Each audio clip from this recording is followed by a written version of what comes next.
survivors, we are in the shady part of the perennial garden. And as we talked about, some things need more sun, some need more shade. These are our more introverted, if you will, extroverted plants. But in the shade, we typically, especially in the South, think of rest. We rest and revive in the shade. These plants do beautifully in the shade, and some of them are resting because they bloom at different times. These iris put on a show probably in April. These hosta may have already bloomed. These still be definitely bloom in May.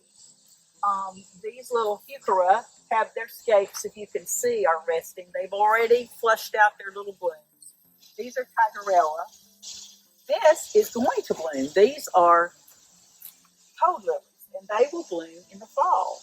This Solomon seal, it has beautiful little bell-like flowers in the spring. The ferns, they put on a show as they emerge in the spring.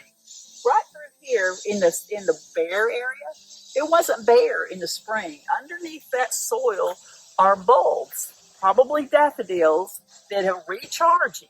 So they poke out. They'll start poking out probably in January.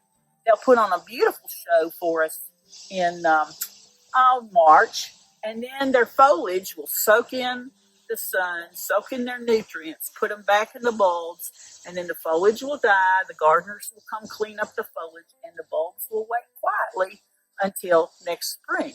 But they have to have a certain condition to even grow. They need to have some cold. They need to have a certain amount of cold. So sometimes we see our challenges as roadblocks, but sometimes we need that little bit of challenge to rest and then to go forward. It makes us rest. So that's what's going on here. But again, we see this beautiful, peaceful gardens. Beautiful lily is blooming now. We associate shade with rest in the South.